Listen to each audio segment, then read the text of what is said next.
Hey, Husker fans, Evan Bland, Tom Shatel, Omaha World-Herald, Tom Shatel's Press Pass, back with you on a Monday, and a little bit of a different vibe this week at the press conference, Tom. It was a little bit less of the message that Matt Rhule typically sends, and a little bit more injury news, and especially on the offensive side. This has been a group that's taken more than its share to this point, something that Matt Rhule said he's never really experienced like this, where one unit has absorbed this totality of an ailment. 3 offensive linemen down, Turner Corcoran out for the year, Ethan Piper out for the year. That's the left side of Nebraska's offensive line. Billy Kemp, their leading wide receiver, out for a couple of weeks at least. Nuri Nwili, who's another interior starter at right guard, also out. I mean, you take a breath, and it's just like another week Nebraska's going to have to find something. What's your take on just the barrage of injuries this unit's had?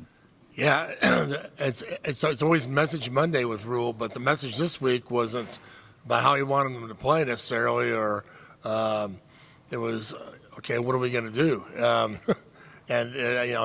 Next man up. And the next man up, in a lot of cases, is somebody young. And so I think we're starting to see a transition in this season of old to young, and it's because of the injuries. Yeah, no doubt. And Matt Rhule spelled that out again. He said that before. When you have injuries, it's an opportunity for the next group. He cited his time at Temple and Baylor, where he started younger guys for different reasons. Yeah. Back then, the older guys didn't buy in. The younger guys did. This case, it's more out of necessity. How different has this year been, in your opinion, Tom, when you see guys who have stepped up, and it feels like the drop-off hasn't been maybe as severe as it would have been at Nebraska in the past? Yeah, I think we saw Saturday a little bit of a glimpse. James Williams, Malachi Coleman, the running back Johnson. These are guys kind of sat most of the year and watched and developed. And it's not like they got thrown into from the very beginning. It's going to be a youth movement. We're going with the young guys. No, they got to ease their way in.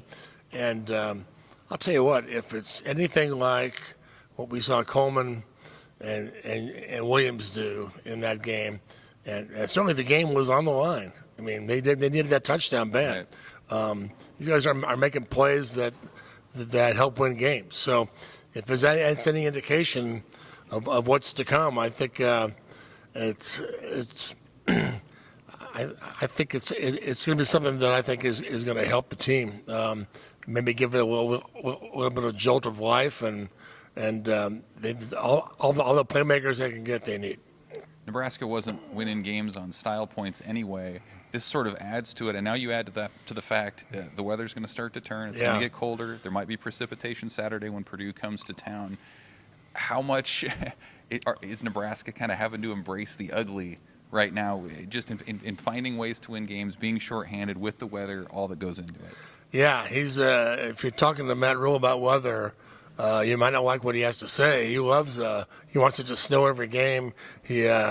Nobody around here does, but he's the uglier the better, and I think that sets again a tone for the program. We want it. We're not worried about anything. In fact, we want it to be ugly. We want it to be hard, and that fits right in. So, but they're going to have to, the quarterback will have to adjust. If it's windy and cold, he's going to have to, and they are going to throw it a little bit. He's going to have to adjust to that. But like Rhule says, our punters from Montana, the kickers from Omaha, and the quarterbacks from Kearney. It's what we want. So you're right. There should be no excuses. 5 more games for what it's worth. Purdue, this is a big game for them, too. They go to Michigan after this week, but then 3 very winnable games. This feels like sort of a bowl game implications sort of week for them as well. Definitely it is for Nebraska as they try to recover from some injuries, figure themselves out. We'll be here all week checking it out. Purdue at Nebraska on Saturday should be another fun one, another kind of toss-up game as Nebraska finishes here on the home stretch. For Tom, I'm Evan. Omaha World-Herald, Tom Shatel's Press Pass. Thanks for watching. See you next week.